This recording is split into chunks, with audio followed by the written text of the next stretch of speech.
Ano 'to? Good evening pala diyan. Ah, Asan ka po ngayon? Nasa Ireland? Layo. Ang layo nga.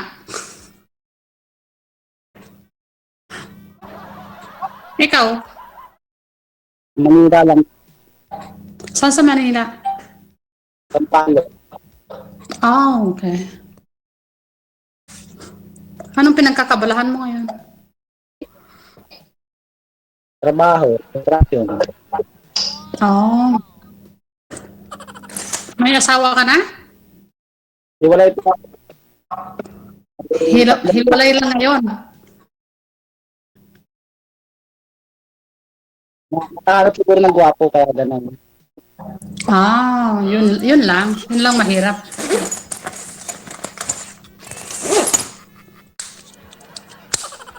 Hindi ka sigurado, sir, kung nakahanap ba talaga ng gwapo?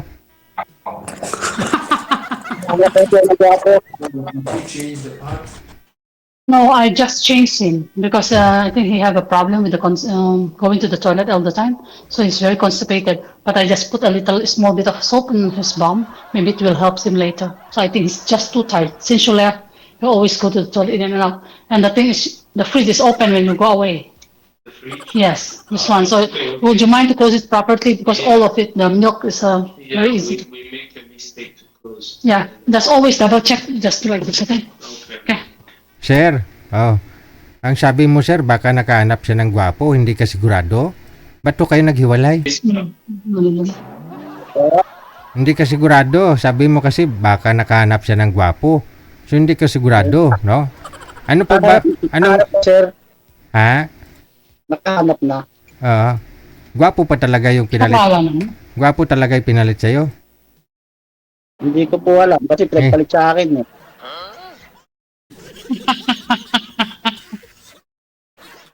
Kasi kung mas gwapo ako, sir, hindi ako pagpapalit doon. Ay, hindi naman gwapo yung binabasihan. Ano ko ba? Hindi naman nakukuha sa kagupuhan yun. Oo, minsan sa performance. Nasa tao yun. Oo, kahit gwapo ka ba naman kung hindi mabuti yung kalooban mo, after that, gwapo ka nga, wala ka namang work, ganun yun. So kahit pangit ang isang tao, kung kayang-kaya niyang tumayo sa sarili pa, gampanan yung pagiging pamilya, that's all. Hindi Kaya, nakukuha kaya. sa gwapo, di ba? Di ba, sir? Hindi nakukuha sa kagupuhan?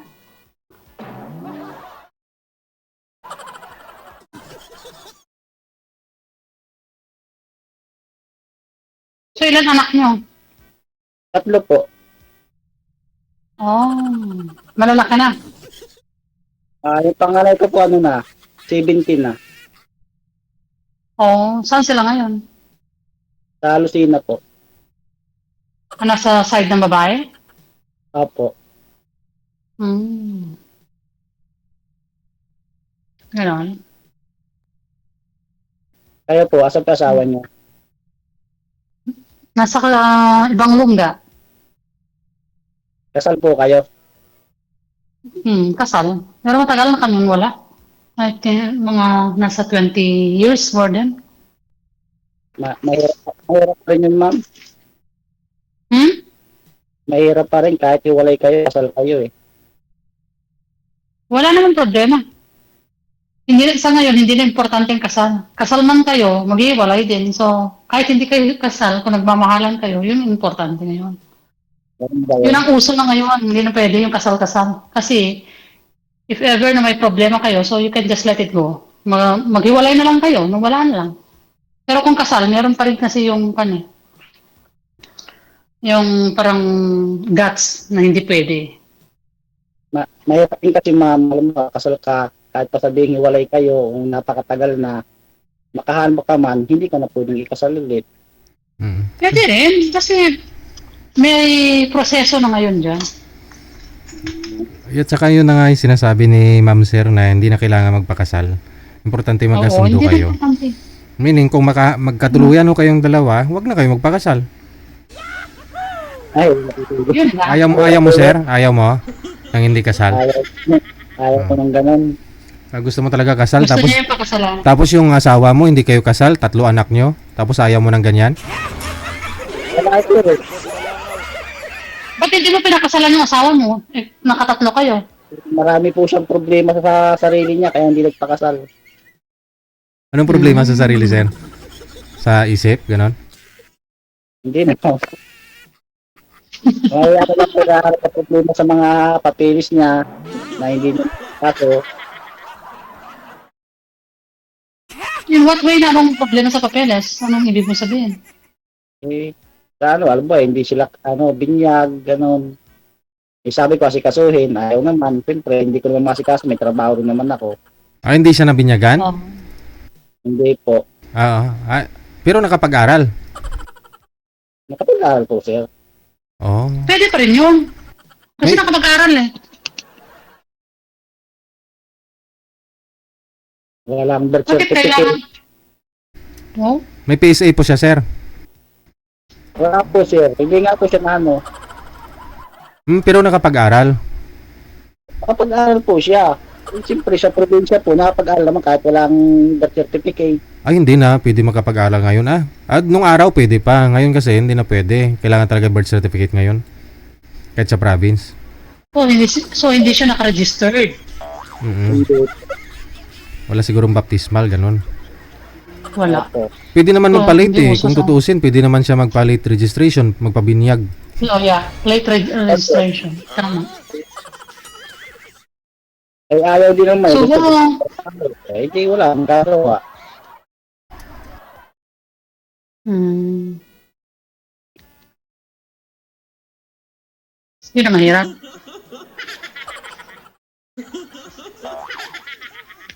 So gusto ni sir yung mapakasalan daw niya, ma'am, kasi hindi pa pala nakaranas ng kasal.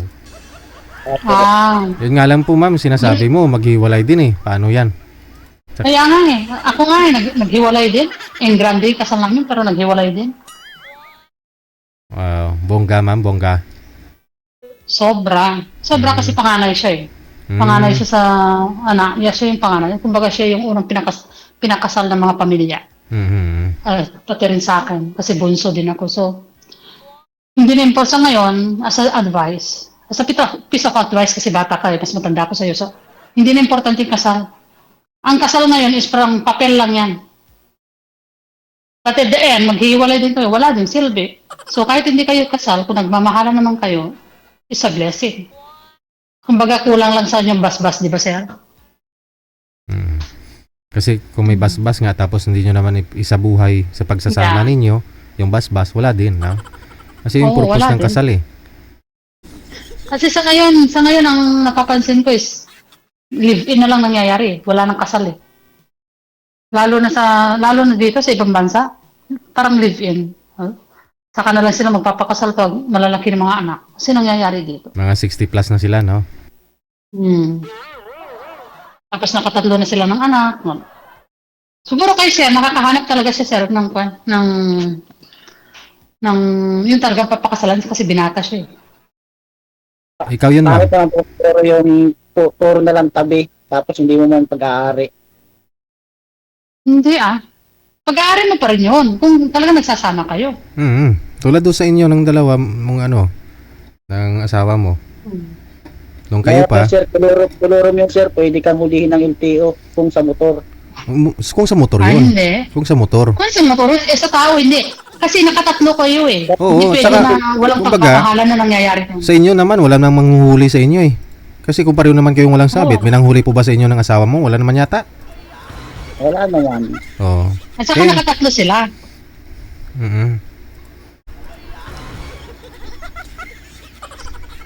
Kailan ka lang ba iniwan ng asawa mo?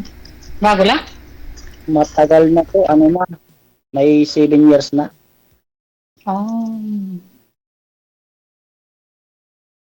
So meron na siyang iba din. Meron na po.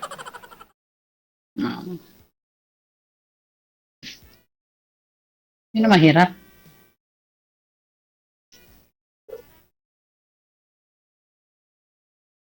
Kaya pumunta ako kay DJ baka sakali. Maghanapan ka ni DJ ng yung mapapakasalan. DJ. Hanap ko, yung meron akong mapapakasalan ko. Panal ka, ma'am, para magkasal kayo. Kung gusto niya talaga ng kasal. Ang hirap magpa-anal, walang anal sa Pinas.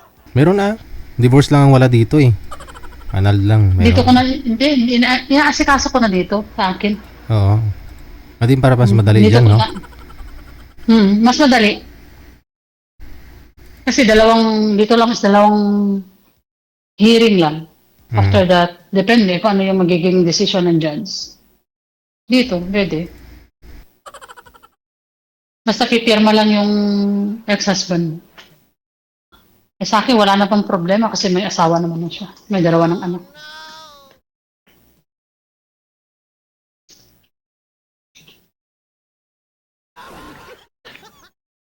Yun lang. Saka pwede mo hanapan sa DJ ng yung kaedad niya. Para ako kay JJ. Gusto ko kasi makakasal ako.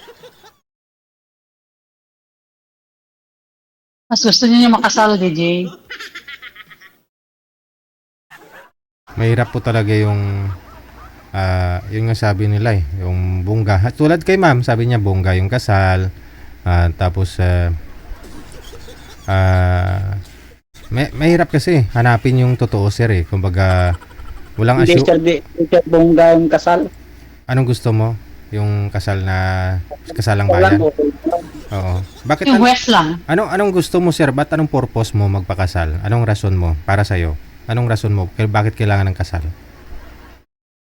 Para kasi makaawag kay Tolpo pag nagloko ang isa. Ay, hindi Alam mo kasi, ba't di mo naman kailangan magsumbong-sumbong pa? Right niya yun, buhay niya yun Kung ayaw, edi wag pilitin. Di mo kailangan magsumbong pa sa ibang tao para kakampihan ka o para maghabol kung ayaw naman sa'yo. Diba? Kung hindi kasal, sir, Halimbawa. magagawa, sir. Halimbawa, Kasi kasal, halimbawa, kung nagkasal kayo ni misis mo, mayroon kayong 3 anak, nagluko siya, anong gagawin mo sir? Magsusumbong ka doon? hindi naman po. Oh, yun naman Siyempre, pala yung kakaanuhan kasi naglano siya ng lalaki. Ang ganda sa pads for. Ay di, wag mo ipagkait yung kaligayahan niya. Ibigay mo yun sa kanya. Maghanap ka ng bago. Yun lang yun. Totoo naman, di ba? Kung kunyari, nagluko siya, mayroon siyang iba. Tapos, inayos mo pa.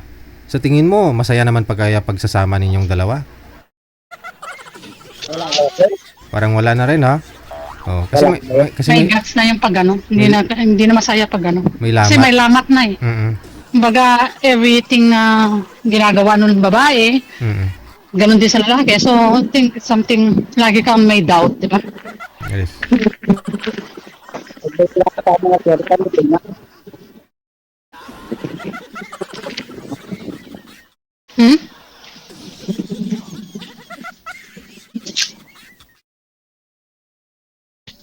Hanap ka kay DJ.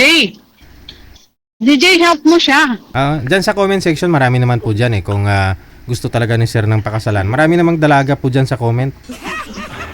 Pero sa ngayon, ano na yung sinasabi nilang dalaga. Pero most of it, may asaw, may sabit. Meron naman yung dalagang ina. Yung, ganun talaga nangyayari sa ngayon. Wala nang perfect na yung sinasabi mo dalaga. No. Kahit po hindi talaga, Sa ngayon. kahit may 10 anak, basta hindi pa kami. Ganun. At least pwede, alam mo legit, magtingin ka dyan sa mga comment section. Kahit 10 yung anak, basta hindi lang kasal. Sige. Mas maganda yun kung gusto niya. Sige sir, no? Sisikapin namin makakahanap ng para sa iyo, no? Saan po kayo pupunta, ma'am? Tapos na po trabaho mo? Hindi, mag-grocery lang. Okay. Iniwan ko yung alaga ko kasi mayroon na yung mag-aalaga na isa. Mag-groceries lang, kukuha lang ako ng mga needs ng alaga ko. Okay, sige. Ingat-ingat. Maraming salamat po sa inyo. Madam Ganda, bye po. Sige, God bless, God bless. Thanks. Si sir po yung patunay, isa sa patunay na hindi lahat ng lalaki grab ng grab. Easy to get, no? Gusto niya ng kasal kasi hindi niya pa naranasan yung buhay kasal, no?